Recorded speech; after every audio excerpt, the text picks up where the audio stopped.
Muy buenas noches, profesor. En esta ocasión vamos a realizar sobre el informe del trabajo solicitado. Análisis de la corrupción en el Perú. Enfoque filosófico, jurídico, Sócrates, Platón, Aristóteles, Hobbes, Locke, Rousseau y Kant. La corrupción en el Perú no es solo un problema de personas malas, sino un conjunto de prácticas repetidas, sobornos, favoritismos, colusión de contrataciones, tráfico de influencias e impunidad, que hoy en día se ve en la actualidad, hasta hoy, que se sostienen por incentivos y debilidades del Estado. Cuando un trámite es lento y discrecional, aparece el pago para acelerar, como un trámite, ¿cierto? Es lento, pero si uno paga, corre más rápido. Cuando los controles fallan, la corrupción se vuelve rentable. Y cuando las sanciones no llegan o llegan tarde o hay impunidad, se instala la idea de que robar sale barato y acorta los tiempos.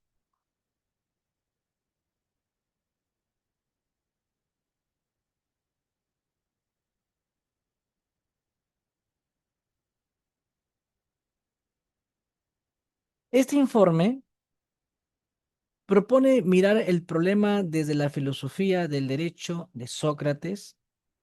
Se destaca el deber de respetar la ley y no justificar la corrupción cotidiana como si fuera una rebelión.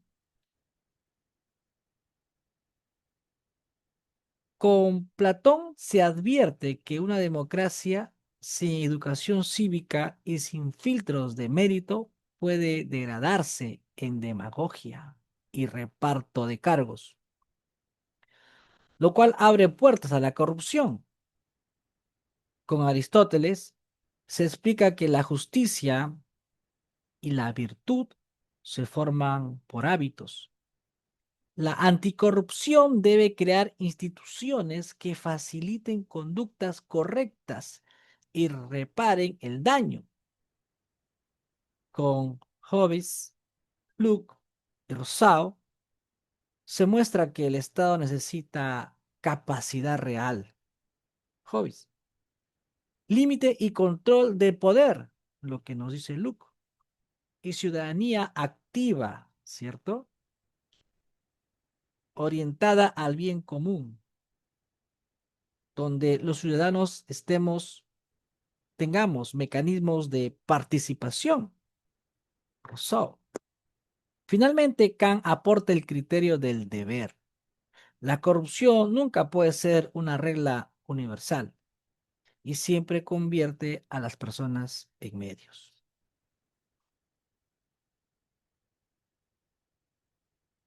La solución propuesta es un pacto de integridad pública. Integridad, porque no puede darse en unos y en otros no. Aquí tiene que ser algo global, íntegro, de todas las partes, para poder romper esta corrupción,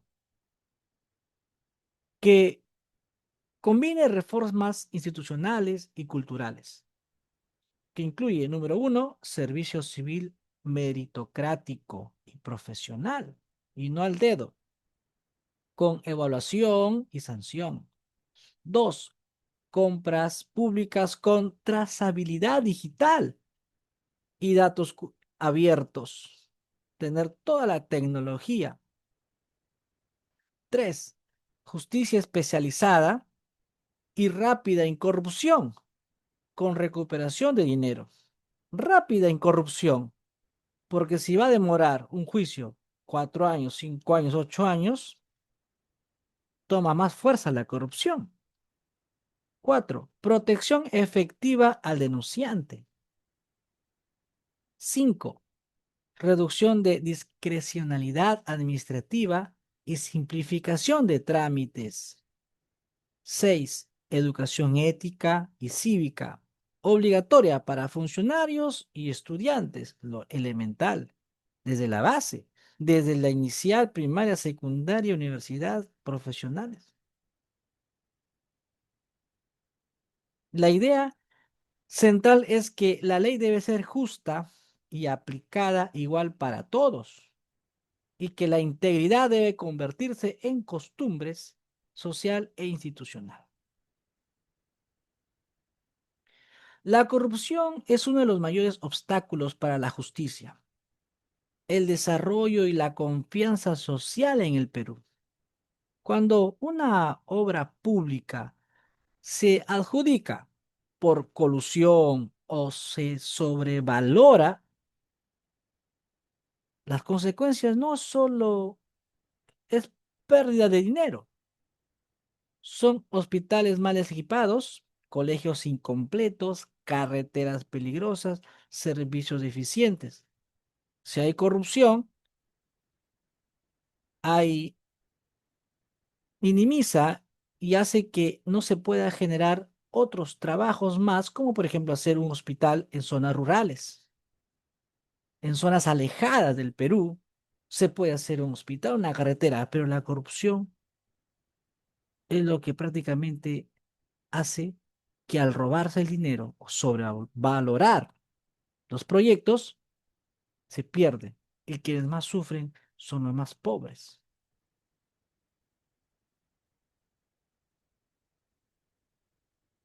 Desde la filosofía del derecho de la corrupción se entiende como un problema doble. Número uno, de justicia, porque rompe la igualdad ante la ley y distribuye beneficios a quien no corresponde. Y dos, legitimidad. Se genera un problema de legitimidad porque debilita la confianza en el Estado. Por eso, este informe se limita a describir hechos. No solamente se limita a describir hechos, busca responder por qué obedecer la ley en un contexto de corrupción. ¿Qué forma de gobierno ayuda a reducirla? ¿Cómo se conecta la moral personal con las normas jurídicas? ¿Qué tipo de instituciones necesita el Estado para evitar abusos? El informe se ha tomado en cuenta la doctrina filosófica y jurídica de Sócrates, Platón, Aristóteles, del contractualismo social, Hobbes, Locke y Rousseau, y de Kant. Finalmente, propone soluciones concretas y concluye con aprendizajes principales, que incluye anexos comparativos para facilitar el estudio.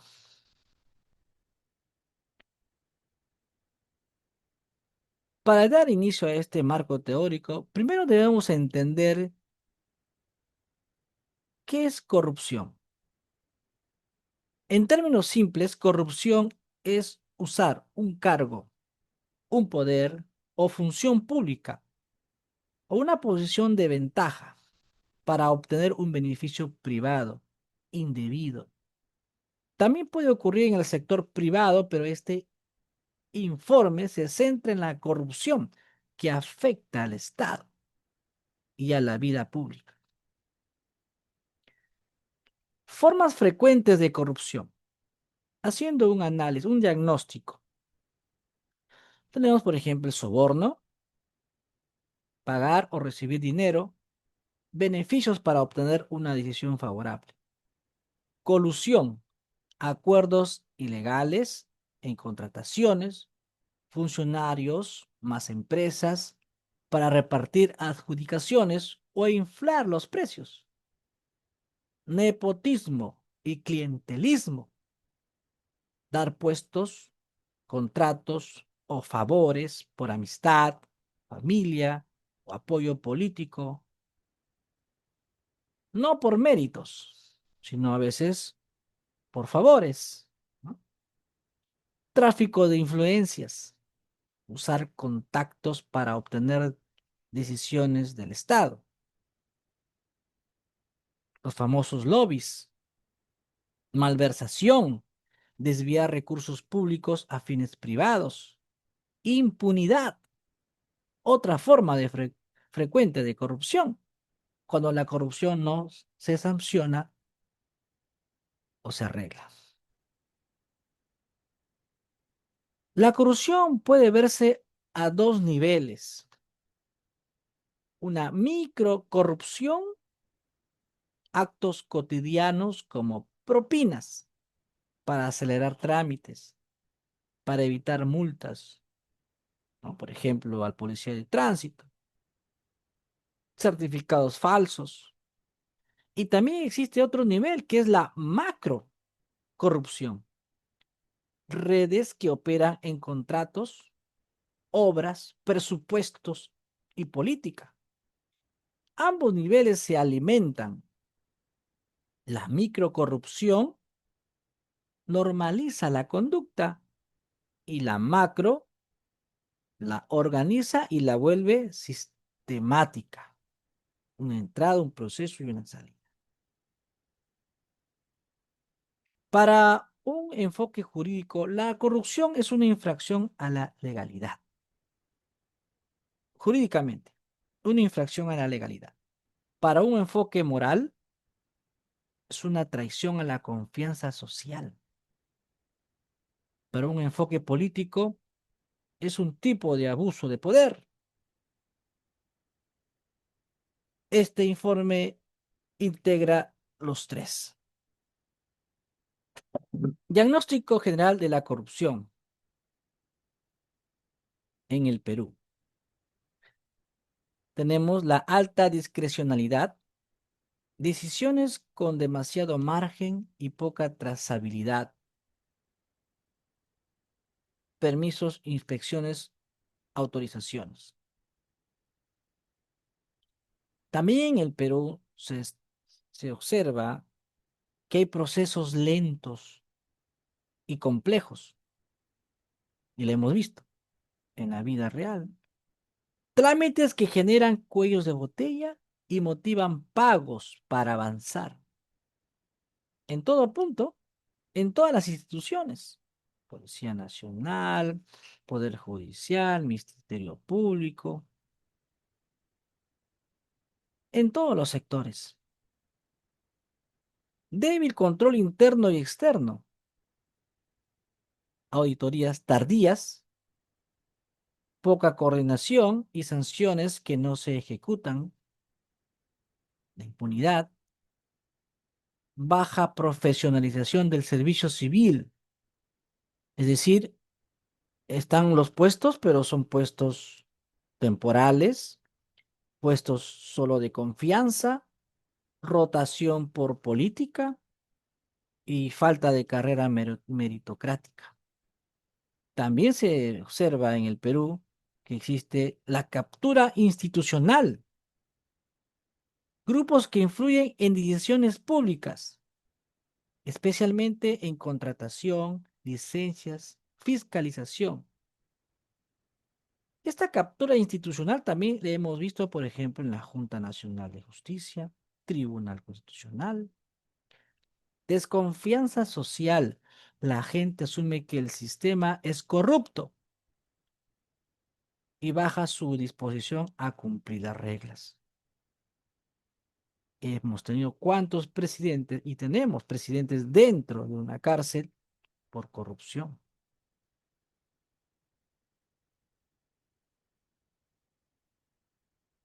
Consecuencias principales. Sigamos con el diagnóstico. Injusticia. Se premia al que paga, al que tiene contactos, no al que cumple la norma. Otra consecuencia, daño económico. Sobrecostos, obras mal hechas, baja calidad, pérdida de recursos y menor inversión. Desigualdad. Los más pobres sufren más porque no pueden pagar sobornos ni defender legalmente. Crisis de legitimidad. La ciudadanía deja de creer en el Estado, en la política y en la justicia. Círculo vicioso. Si crees que todos roban, disminuye la vergüenza social y aumenta la repetición. Factores que lo sostienen. ¿Cuáles son esos incentivos para que se genere la corrupción, la micro y la macro? Para entender por qué la corrupción persiste, es útil pensar en incentivos. Un sistema corrupto se mantiene cuando, letra A, el beneficio es alto. Entonces se mantiene la corrupción, porque el beneficio es alto. B, el riesgo de ser descubierto es bajo, es mínimo, no pasa nada. Un gran beneficio y no pasa nada. C, la sanción es débil o tardía. Débil porque de repente si lo descubren, bueno, pues lo cambiamos de puesto nada más, ¿no? Lo cambiamos de puesto y listo y se acabó. Y D, la cultura social tolera el acto. Ya estamos acostumbrados, está normalizado. En el Perú se repite 4 combos peligrosos. Combos porque es como, ¿no? Sale su hamburguesa con su gaseosa, así, algo así, ¿no, profesor? Combos peligrosos, ¿no? Tenemos la discrecionalidad más poca supervisión. El funcionario decide y nadie revisa a tiempo. O sea, el funcionario así deshace lo que quiere hacer. No hay supervisión, no hay control en el sistema.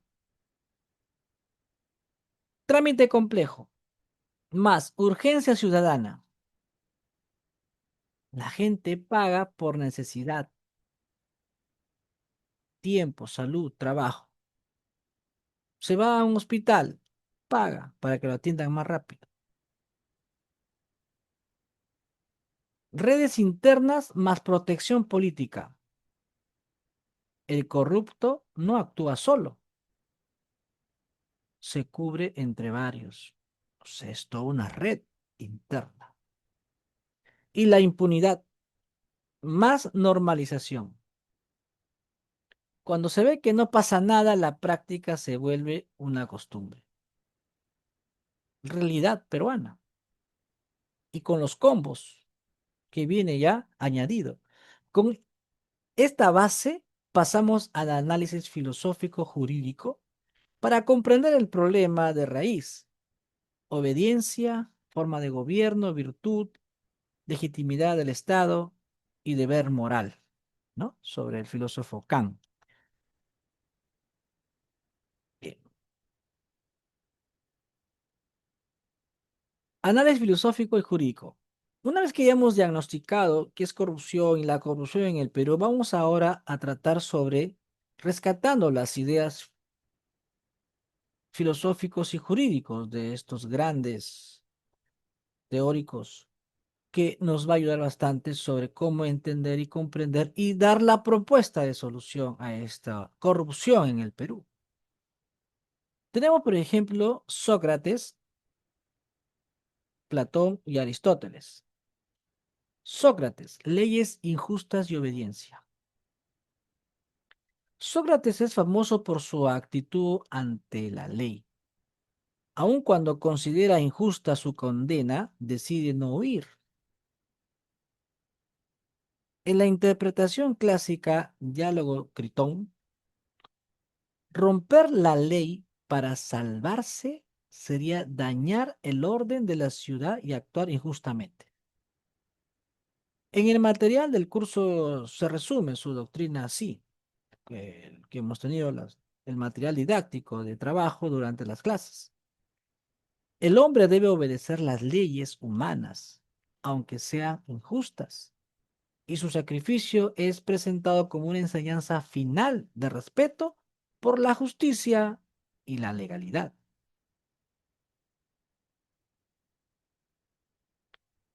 La lectura jurídica, ¿por qué obedecer? La idea de,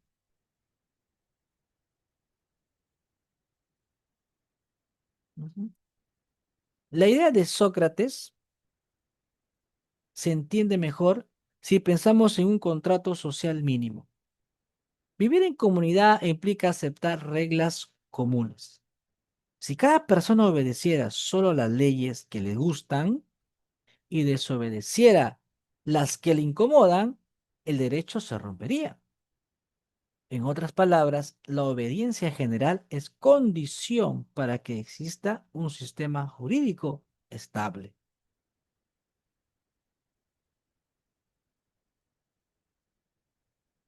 Aportes para entender la corrupción en el Perú. En corrupción aparece una excusa típica. Si el sistema es injusto, entonces yo también puedo romperlo. Sócrates ayuda a distinguir entre su obediencia por conciencia, cuando la persona defiende un valor superior, y desobediencia por conveniencia, cuando busca ventaja. La mayoría de actos corruptos cotidianos son por conveniencia. Pagar para saltarse la cola, obtener un permiso sin cumplir los requisitos, evadir una multa, etcétera. Eso no es defensa de la justicia, es abuso del sistema. Además, Sócrates recuerda que la coherencia moral importa. Es incoherente quejarse de la corrupción grande y al mismo tiempo practicar la pequeña. La corrupción se hace fuerte cuando se vuelve normal. El mensaje socrático es, si quieres una ciudad justa, empieza por no destruir la ley en lo cotidiano.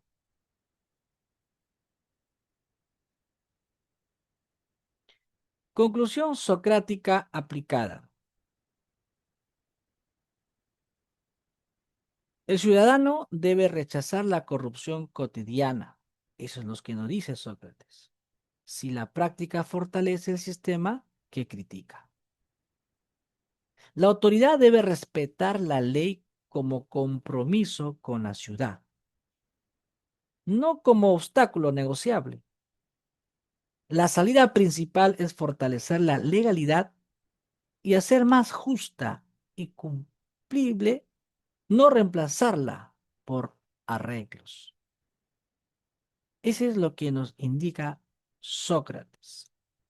Ahora vamos con Platón y por último estaremos hablando de Aristóteles. Platón, democracia como política corrupta y un buen gobernante. Platón basa su política en la idea de que existe un bien y una justicia que la razón puede conocer. Por eso, para él, un buen gobernante debe ser sabio y virtuoso. En los materiales de estudio se explica que la teoría de las ideas sostiene un mundo inteligible, esencias, y un mundo sensible, apariencias. Trasladado a la política, lo que parece bueno en la campaña puede ser la apariencia.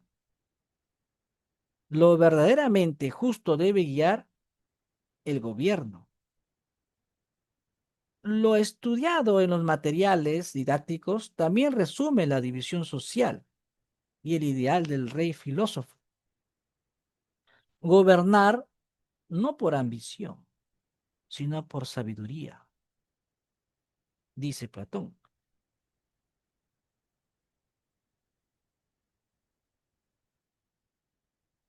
Democracia como régimen que puede degradarse.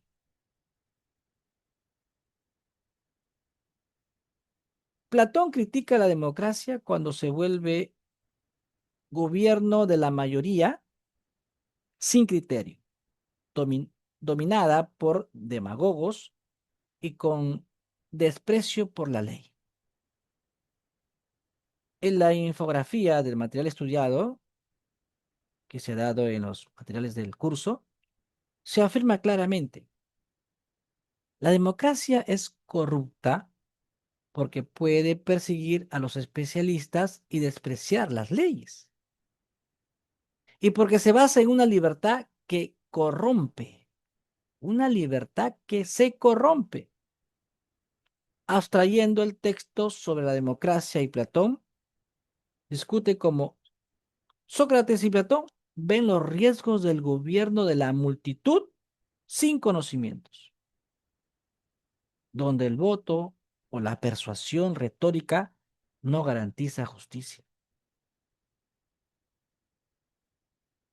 El análisis de ello, Platón teme que la política se vuelva competencia de popularidad y que la gente elija por emoción o por promesas. Si eso ocurre, el poder se usa para pagar favores, asegurar alianzas y sostener redes para, no para servir el bien común, sino para servirse y cumplir sus propios intereses propios. Y eso es lo que nos está sucediendo hoy en día, ¿no? Políticos que solamente se acuerdan de, en el momento del voto, se van a los pueblos, visitan y todo lo demás. Pero una vez que ya llegan al poder, prácticamente todo movimiento que hacen ellos es para su interés, para sus intereses, para crecer ellos y sus redes crezcan más y los pueblos más pobres.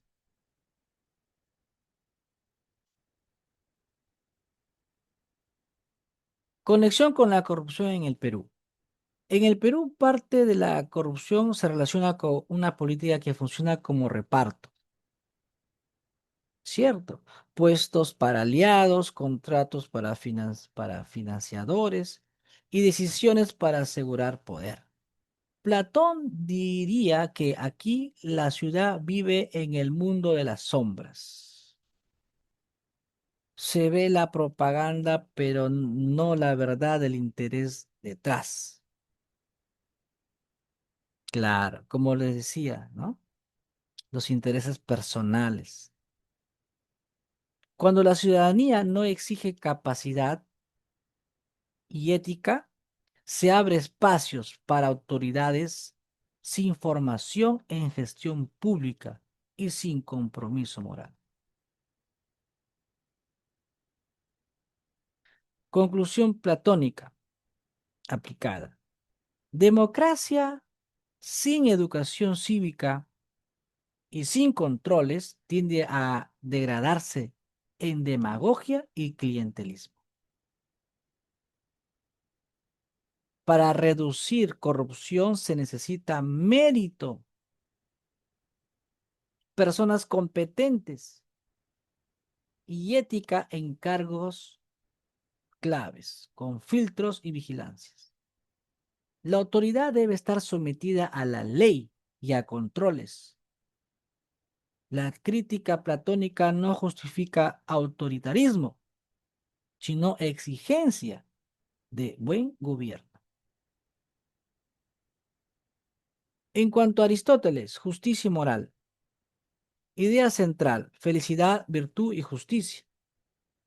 Aristóteles sostiene que el fin último del ser humano es la felicidad, entendida como vivir bien.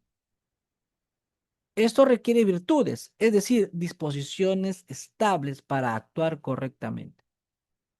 La justicia es una virtud central porque ordena la convivencia de la justicia, es dar a cada uno lo suyo.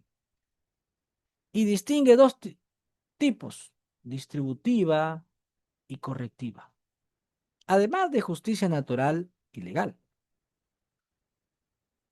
Esa es la idea central. Corrupción como vicio, exceso y como injusticia. La corrupción nace de vicios como la codicia y la ambición. Aristóteles diría que es un exceso. Querer más de lo que corresponde. En el plano social, es injusticia distributiva, cuando se reparte puestos y recursos por favoritismo y no según mérito o necesidad. También es injusticia correctiva cuando el daño no se repara.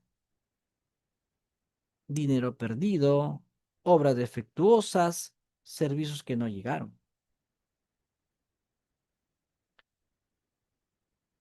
Importancia del hábito, ¿por qué se vuelve costumbre? Una idea clave de aristotélica es que la virtud se forma por hábitos. Uno se vuelve justo haciendo actos justos. Del mismo modo, se vuelve injusto haciendo actos injustos. Esto explica por qué la microcorrupción es tan dañina. Si pagar coimas se repite, se instala como hábito social y laboral.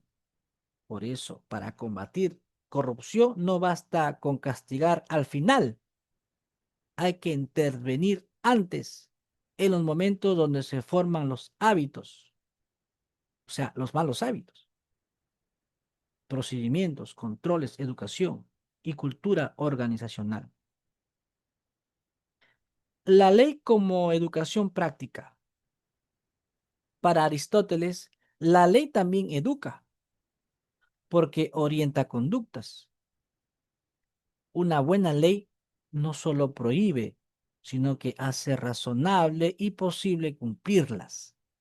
En el Perú, cuando la ley es confusa o el trámite es imposible, se abre el espacio para el soborno.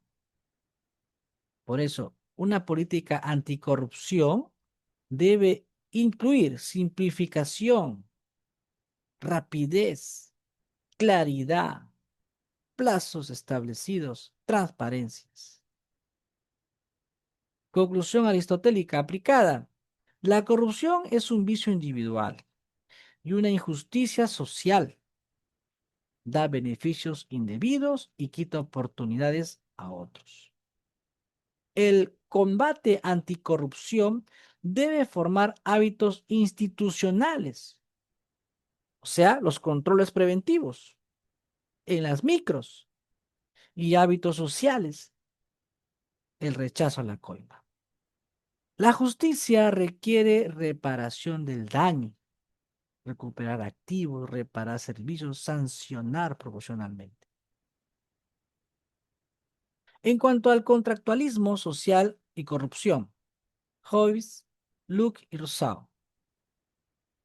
Hobbes, estado fuerte para evitar el caos.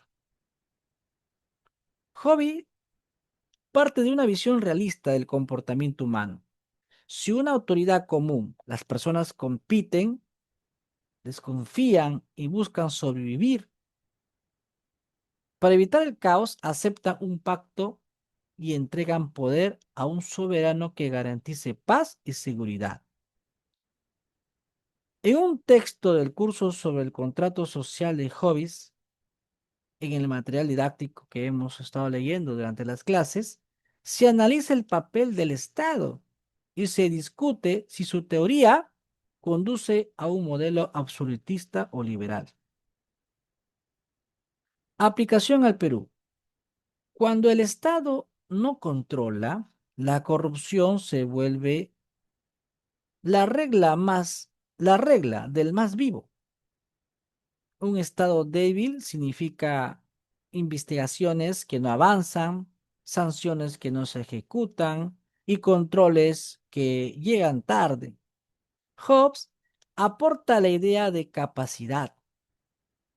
Un estado anticorrupción debe tener fuerza legítima y recursos para prevenir e investigar. Capacidad en el estado. Pero Hobbes también deja una advertencia. Si el poder es demasiado concentrado y sin control, el mismo Estado puede convertirse en un fuente de abuso. Entonces, el problema no se resuelve solo con mano dura, se requiere capacidad con límites. Luke, límite al poder y defensa de derechos. Luke justifica el Estado para proteger derechos básicos. La autoridad política administra bienes públicos y debe actuar conforme a ley. Si usa el poder para el beneficio propio, se vuelve ilegítimo. Luke enseña que el funcionario no es dueño del cargo, es un servidor temporal que debe rendir cuentas. Es eso la idea general de Luke. Aplicación al Perú. La corrupción es una violación directa de derechos porque roba recursos que deben ir a servicios públicos. También viola la igualdad porque crea privilegios por pago o contactos. Luke refuerza la necesidad de contrapesos, transparencia, control de gastos, sanciones, responsabilidad.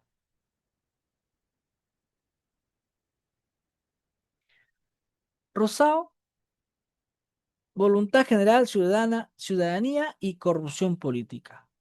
Rosao sostiene que la libertad política existe cuando el pueblo se gobierna por leyes que expresan el interés general. Cuando dominan intereses particulares o facciones, la república se corrompe. En el material del curso sobre Rousseau, que se ha leído en lectura durante las clases, se discuten temas como democracia directa y representativa. Claro, límites prácticos y la importancia del carácter cívico en la república. Aplicación al Perú. La corrupción política es una traición a la voluntad general porque decisiones públicas favorecen a redes privadas, empresas, grupos o partidos y perjudican a la mayoría.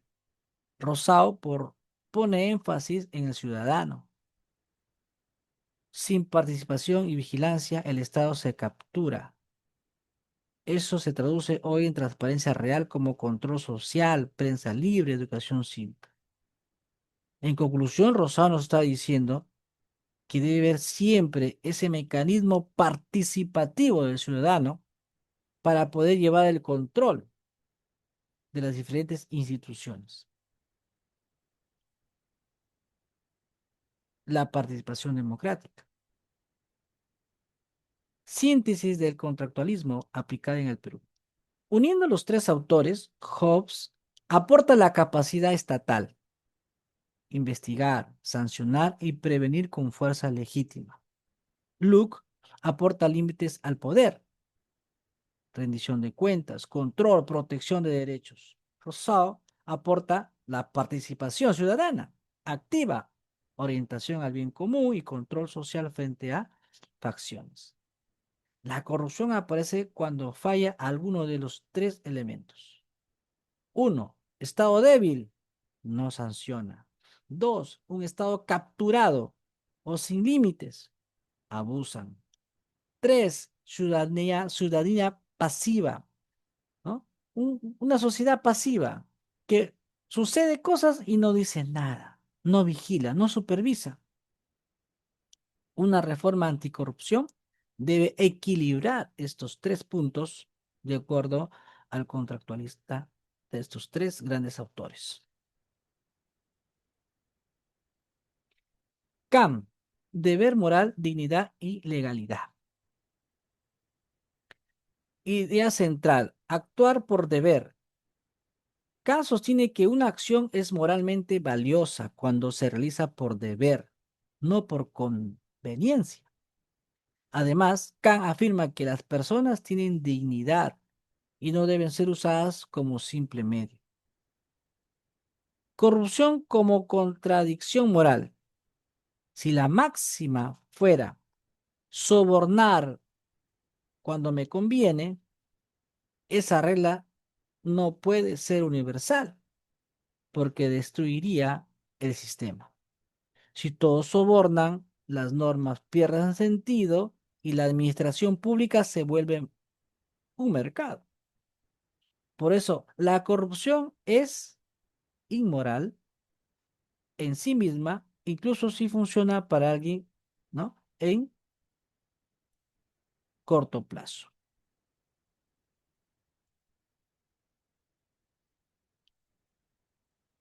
Corrupción como una de las personas como medio.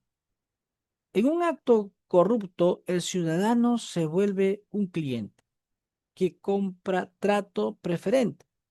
El funcionario se vuelve vendedor de decisiones públicas. Se reduce la dignidad de ambos. Uno renuncia a la igualdad y el otro renuncia al deber. Además, se perjudica a terceros, quien esperaba en la fila, quien compitió limpiamente y quien necesita el servicio. Aporte para políticas públicas. K enseña que el Estado necesita integridad como principio estable.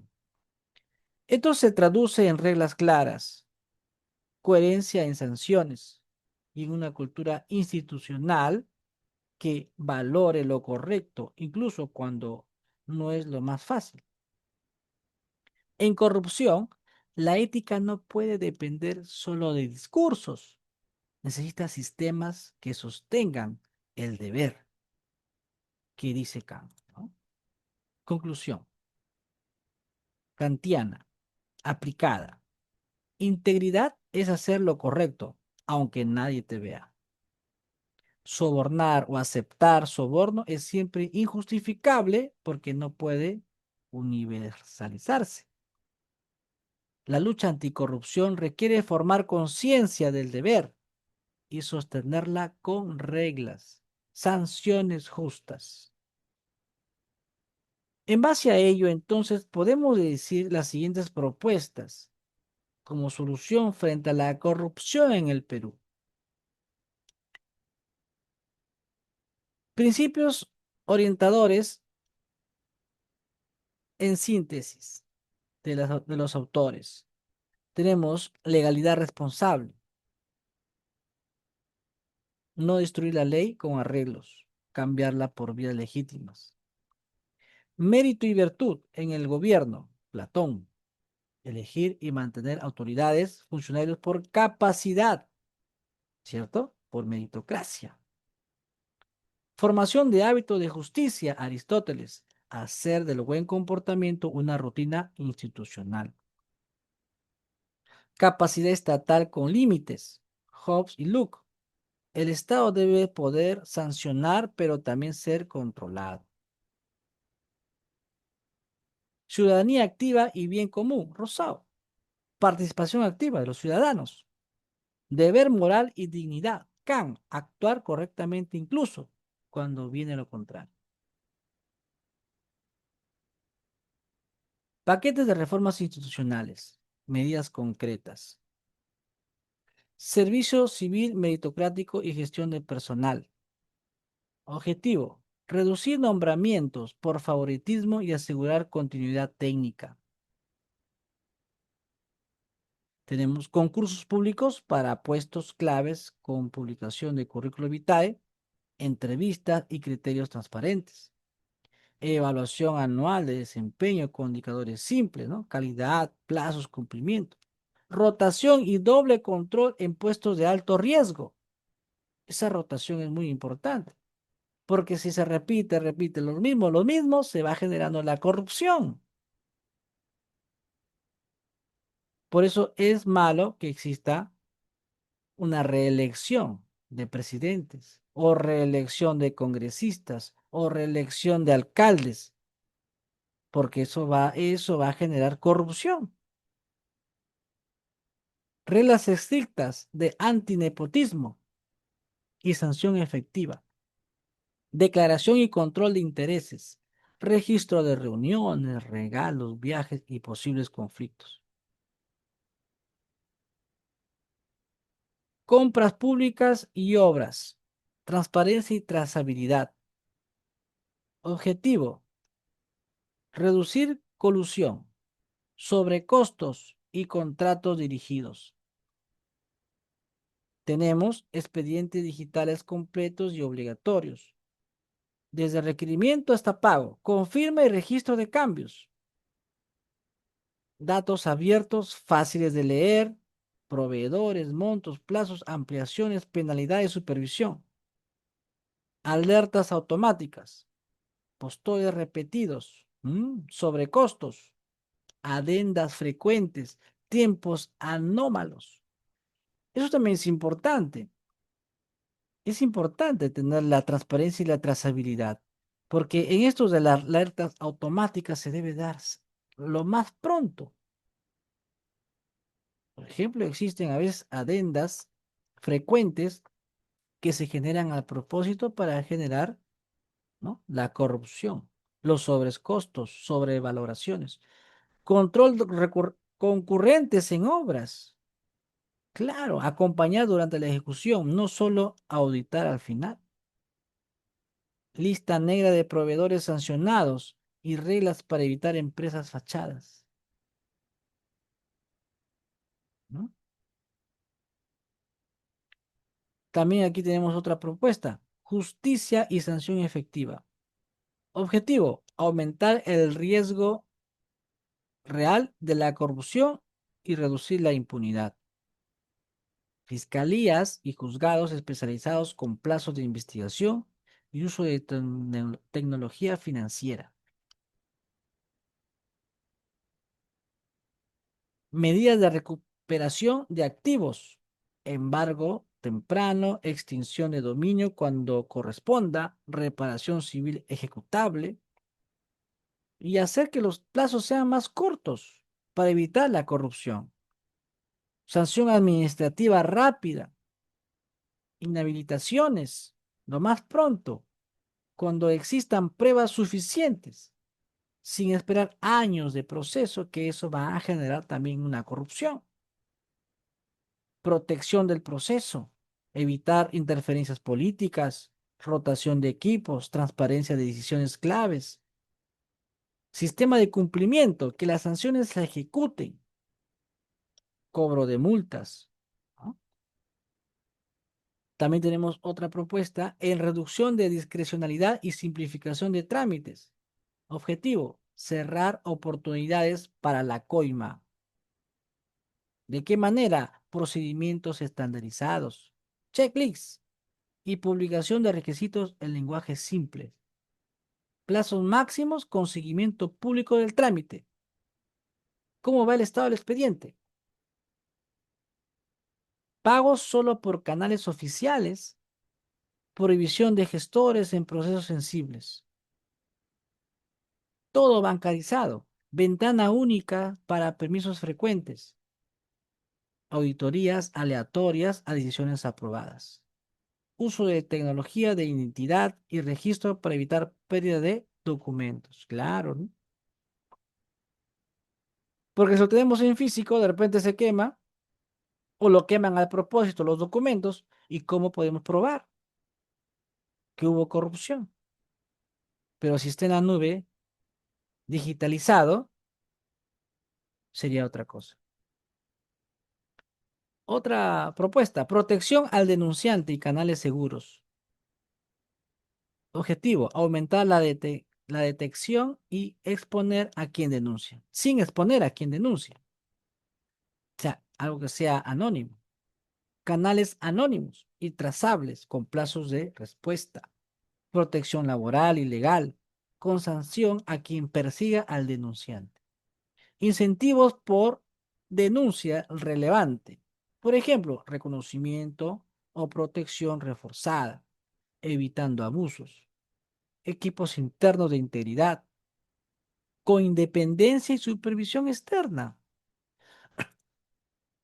educación cívica desde la escuela.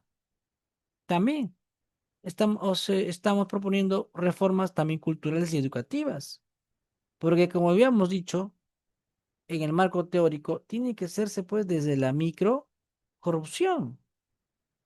Entonces tenemos que ir desde abajo también para ir mejorando los hábitos. Educación cívica desde la escuela. Objetivo, reducir tolerancia social a la corrupción. Cursos y talleres sobre ética pública, derechos y deberes, con ejemplos del día a día. Fila, coima, favoritismo. Proyectos escolares de vigilancia ciudadana, seguimiento de obras locales, presupuestos participativos, transparencia, campaña de orgullo cívico, mostrar que cumplir la ley es parte de la dignidad y no de la ingenuidad. Ética profesional también, ¿no? Otra propuesta más y cultura organizacional. Objetivo, que la integridad sea norma dentro de instituciones. Capacitación anual obligatoria en ética e integridad para funcionarios y servidores públicos. Código de ética con casos y consecuencias reales. No solo un documento firmado. Liderazgo ejemplar. Evaluación ética de jefaturas y sanción por encubrimiento. Mecanismos de reconocimiento a las buenas prácticas. Incentivos no monetarios. Certificaciones.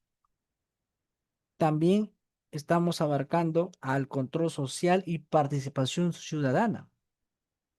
Objetivo o fortalecer vigilancia y presión legítima. Veedurías ciudadanas con acceso a información y protección. Participación en comités de seguimiento de obras. Transparencia proactiva. Publicar gastos, compras y visitas de autoridades de forma simple y útil. Presupuestos participativos con reglas técnicas, mecanismos para evitar capturas por grupos, alianzas con universidades y sociedad civil para análisis de datos y monitoreo. Conclusiones. La corrupción en el Perú es un fenómeno estructural. Se sostiene por incentivos, beneficio alto, riesgo bajo, sanción débil y por tolerancia social. Sócrates enseña que la corrupción cotidiana no se justifica por la existencia de injusticias. Destruir la ley por conveniencia empeora el problema. Platón advierte que la política puede degradarse cuando el poder se vuelve demagogia y reparto de la torta. La democracia requiere educación cívica, mérito y control. Platón. Aristóteles muestra que la justicia es virtud y hábito. La anticorrupción debe formar hábitos institucionales y reparar daños con justicia correctiva. El contractualismo aporta equilibrio. Capacidad estatal, Hobbes. Límite, rendición de cuentas, Luke. Ciudadanía activa y bien común, participación ciudadana, Shaw. Kant recuerda que la integridad es deber. Soborno y tráfico de influencias no pueden universalizarse y siempre daña la dignidad. Las soluciones deben ser integrales y medibles. Prevención, detección, sanción y cultura. Un pacto de integridad pública con etapas e indicadores pueden transformar el sistema si se sostiene en el tiempo y no depende de una sola autoridad. Muy bien, profesor. Con esas conclusiones y esas propuestas he concluido con la trabajo que se ha planteado. Le agradezco bastante por su atención. Gracias. Muy buenas noches.